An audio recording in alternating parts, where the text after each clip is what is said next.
ಸ್ನೇಹಿತರೆ ನಮಸ್ಕಾರ. ಈ ವಿಡಿಯೋದಲ್ಲಿ ಭಗವದ್ಗೀತೆ ಅಧ್ಯಾಯ 11 ವಿಶ್ವರೂಪ ದರ್ಶನ ಯೋಗದಲ್ಲಿ ಶ್ಲೋಕ 39, 40, 41, 42 ಈ ಶ್ಲೋಕಗಳ ಅನುವಾದ ಮತ್ತು ಭಾವಾರ್ಥದ ಬಗ್ಗೆ ತಿಳಿದುಕೊಳ್ಳೋಣ. ಶ್ಲೋಕ 39. ವಾಯುರ್ಯುಮೋಗ್ನಿರ್ವರುಣಃ ಶಶಾಂಕಃ ಪ್ರಜಾಪತಿಸ್ತ್ವಂ ಪ್ರಪಿತಾಮಹಶ್ಚ ನಮೋ ನಮಸ್ತೇಸ್ತು ಸಹಸ್ರಕೃತ್ವಃ ಪುನಶ್ಚ ಭೂಯೋಪಿ ನಮೋ ನಮಸ್ತೆ.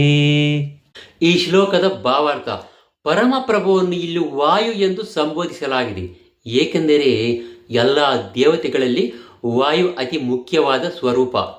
ವಾಯು ಎಲ್ಲೆಲ್ಲಿಯೂ ಇರುತ್ತದೆ. ಶ್ರೀಕೃಷ್ಣನನ್ನು ಅರ್ಜುನನು ಇಲ್ಲಿ ಪ್ರತಿಪಿತಾಮಹ ಎಂದು ಸಂಬೋಧಿಸಿದ್ದಾನೆ, ಏಕೆಂದರೆ ಈ ಸೃಷ್ಟಿಯ ಮೊದಲ ಜೀವಿಯಾದ ಬ್ರಹ್ಮನ ತಂದೆ ಕೂಡ ಶ್ರೀಕೃಷ್ಣನೇ ಆದ್ದರಿಂದ. ಶ್ಲೋಕ 40.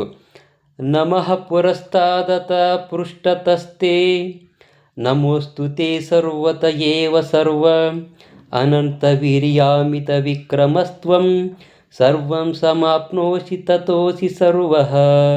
ಈ ಶ್ಲೋಕದ ಅನುವಾದ: ಓ ಪರಮಪ್ರಭುವೇ, ನಿನಗೆ ಎಲ್ಲ ರೀತಿಯಲ್ಲಿ ಕೂಡ ಪ್ರಣಾಮಗಳನ್ನು ಸಲ್ಲಿಸುತ್ತಿದ್ದೇನೆ. ಓ ಅನಂತ ವೀರ್ಯನೇ, ನೀನು ಅನಂತ ಪರಾಕ್ರಮದ ಪ್ರಭು, ನೀನು ಸರ್ವವ್ಯಾಪಿ, ಆದ್ದರಿಂದ ಎಲ್ಲವೂ ನೀನೇ. ಈ ಶ್ಲೋಕದ ಭಾವಾರ್ಥ: ತನ್ನ ಗೆಳೆಯನಾದ ಶ್ರೀಕೃಷ್ಣನ ವಿಷಯದಲ್ಲಿ ಸಂತೋಷದಿಂದ ಹರ್ಷೋನ್ಮಾದದಲ್ಲಿ ಅರ್ಜುನನು ಎಲ್ಲ ವಿಧವಾಗಿ ಎಲ್ಲ ಕಡೆಗಳಿಂದ ನಮಸ್ಕಾರಗಳನ್ನು ಸಲ್ಲಿಸುತ್ತಿದ್ದಾನೆ. ಎಲ್ಲ ಶಕ್ತಿ ಸಾಮರ್ಥ್ಯಗಳ ಪರಮಪ್ರಭು ಶ್ರೀಕೃಷ್ಣನೇ, ಏಕೆಂದರೆ ರಣರಂಗದಲ್ಲಿ ನೆರೆದಿರುವಂಥ ಎಲ್ಲ ಯೋಧರಿಗಿಂತ ಎಲ್ಲರಿಗಿಂತ ಸರ್ವಶ್ರೇಷ್ಠನಾದವನು ಶ್ರೀಕೃಷ್ಣನೇ ಎಂದು ಅರ್ಜುನನು ಒಪ್ಪುತ್ತಾನೆ. ವಿಷ್ಣು ಪುರಾಣದಲ್ಲಿ ಈ ರೀತಿ ಹೇಳಲಾಗಿದೆ: ಯೋಯಂ ತವಾಗತೋ ದೇವ ಸಮೀಪಂ ದೇವತಾಗಣಃ ಸತ್ವಂ ಏವ ಜಗತ್ ಸ್ಪೃಷ್ಟಾಯತಃ ಸರ್ವಗತೋ ಭವಾನ್. ಓ ದೇವೋತ್ತಮ ಪರಮಪುರುಷನೇ, ನಿನ್ನ ಮುಂದೆ ಯಾರೇ ಬರಲಿ, ಅವರು ದೇವತೆಗಳೇ ಆಗಿರಲಿ, ಅವರಿಗೆ ಎಷ್ಟೇ ಶಕ್ತಿ ಸಾಮರ್ಥ್ಯಗಳು ಇದ್ದರೂ ಕೂಡ ಅವರನ್ನು ಸೃಷ್ಟಿಸಿದವನು ಕೂಡ ನೀನೇ. ಶ್ಲೋಕ 41, 42.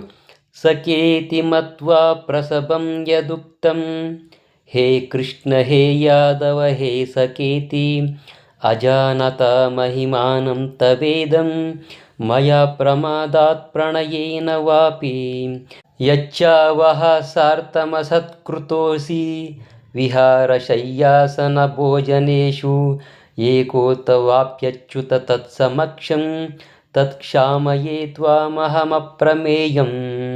ಈ ಶ್ಲೋಕಗಳ ಭಾವಾರ್ಥ: ಓ ಮಹಾಪ್ರಭುವೇ, ನಿನ್ನ ಮಹಿಮೆಗಳನ್ನು ತಿಳಿಯದೆ ನಿನ್ನನ್ನು ನನ್ನ ಸಖನೆಂದು ಸ್ನೇಹಿತನೆಂದು ಭಾವಿಸಿ ಗೆಳೆಯ, ಗೋವಿಂದ, ಯಾದವ, ಕೃಷ್ಣ ಎಂದು ಒರಟಾಗಿ ಕರೆದಿದ್ದೇನೆ.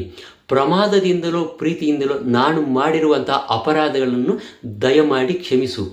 ವಿಹಾರದಲ್ಲಾಗಲಿ, ನಾವಿಬ್ಬರು ಒಟ್ಟಿಗೆ ಮಲಗಿದ್ದಾಗ ಆಗಲಿ, ಭೋಜನ ಮಾಡುವ ಸಂದರ್ಭದಲ್ಲಾಗಲಿ, ನಾವಿಬ್ಬರು ಇದ್ದಾಗ ಸ್ನೇಹಿತರ ಮುಂದೆ ನಿನ್ನನ್ನು ಅನೇಕ ಬಾರಿ ಅಪಹಾಸ್ಯವನ್ನು ಮಾಡಿರುತ್ತೇನೆ. ಇದೆಲ್ಲದರ ಪರವಾಗಿ ನಾನು ನಿನ್ನಲ್ಲಿ ಕ್ಷಮೆಯನ್ನು ಯಾಚಿಸುತ್ತಿದ್ದೇನೆ. ಈ ಶ್ಲೋಕಗಳ ಭಾವಾರ್ಥ: ಕೃಷ್ಣನು ತನ್ನ ವಿಶ್ವರೂಪದಲ್ಲಿ ಅರ್ಜುನನ ಮುಂದೆ ಪ್ರಕಟವಾದರೂ ಕೂಡ ಅರ್ಜುನನು ಕೃಷ್ಣನ ಒಡನೆ ಇದ್ದಂಥ ಗೆಳೆತನದ ಸಂಬಂಧವನ್ನು ಸ್ಮರಿಸಿಕೊಂಡು ಕ್ಷಮೆಯನ್ನು ಬೇಡುತ್ತಾನೆ.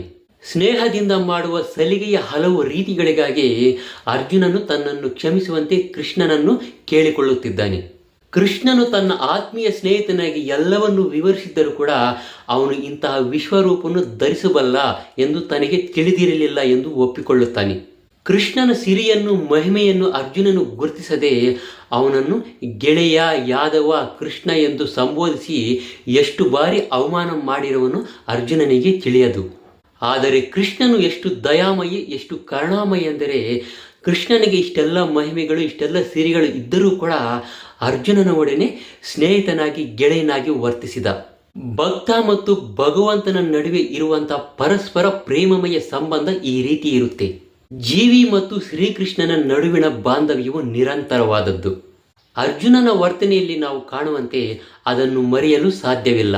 ಅರ್ಜುನನು ಕೃಷ್ಣನಲ್ಲಿ ವಿಶ್ವರೂಪದ ಸಿರಿಯನ್ನು, ಮಹಿಮೆಯನ್ನು ಕಂಡಿದ್ದರೂ ಕೂಡ ಕೃಷ್ಣನ ಒಡನೆ ತನಗಿದ್ದಂತಹ ಪ್ರೇಮಮಯವಾದ ಗೆಳೆತನದ ಸಂಬಂಧವನ್ನು ಮರೆಯಲು ಸಾಧ್ಯವಾಗುವುದಿಲ್ಲ.